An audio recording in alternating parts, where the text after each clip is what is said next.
The new Z Flip 5 doesn't push the needle, as they say, but unless Samsung unveils some form of XR headset later this year, it is without question the company's most ambitious product of 2023. A bigger, bolder, and brighter external display headlines the Z Flip 5's list of notable upgrades. But it is also in the areas where Samsung chose to refine more than define that make the Samsung's Galaxy Z Flip 5 still the best foldable phone for most people, even with Motorola and Google hovering over its shoulder. What's new with this model? On paper, the new Z Flip 5 appears to be an iterative upgrade over last year's Z Flip 4. But trust me when I say that the three most notable changes with the updated model make a big difference in how you use and experience the foldable. The biggest question going into the Unpacked event this summer was how Samsung would respond to Motorola's new Razr Plus and the wave of new entrants in the foldable phone space. I reviewed the Moto back in June and rightfully named it the best flipping foldable right now.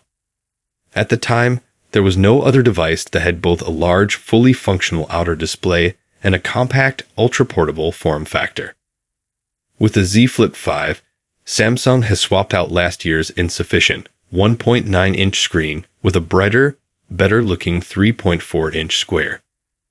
On the new panel, you're able to watch YouTube videos, get a much clearer sense of how subjects are framed when taking flex mode selfies, and can finally see and respond to notifications without squinting your eyes or opening up the phone to type. I was able to do all of that on the Motorola Razr Plus, too, but the flatter, clean-cut framing of the Z Flip 5 makes using it feel more like a premium pocket companion versus a collapsible toy. That said, I'm not fully convinced that Samsung's larger 3.4-inch flex window is a better interpretation of the pocketable display than Motorola's, but it's a valiant attempt nonetheless. Interacting with the flex window is similar to how you would on a Samsung Galaxy Watch. Depending on which direction you swipe from the home screen, you'll be presented with a notification panel, quick toggles, and slides of widgets, though not all of them are interactive. One of my gripes with the Z Flip's outer display is the feeling of restraint as you tap different weather elements and calendar dates and realize that they don't expand to anything more.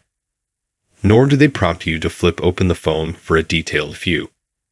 Tapping on a chain of LinkedIn message notifications reveals the full conversation, but the same tap action doesn't expand Facebook Messenger chats. This year's Z Flip 5 also features a gapeless hinge design, meaning the top and bottom sides of the inner display fold completely shut, leaving little to no space in between.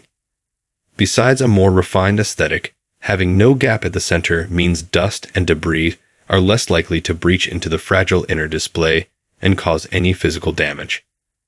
Samsung tells me that while the Z Flip 5 still has an IPX8 rating and no official dust resistance certification like on the Razr Plus, it's notably more durable and should survive trips to the beach and other dusty environments better than before.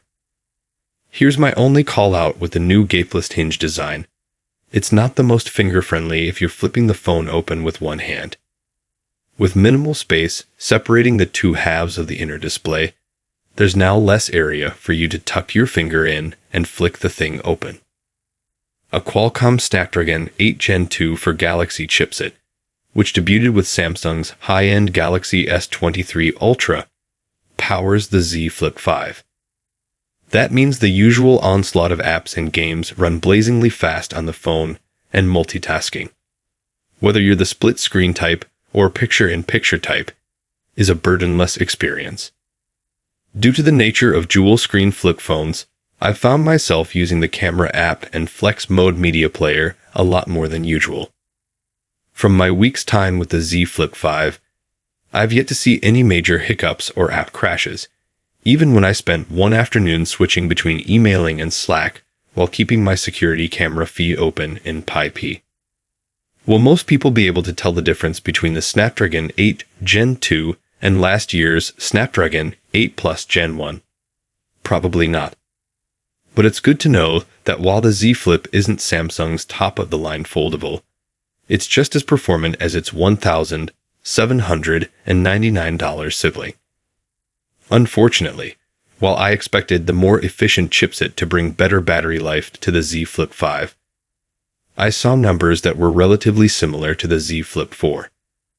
The phone is able to get me through a workday with around 15% power left, but I wouldn't feel comfortable bringing it on trips and other times that call for more photo and video loads. That's it for today.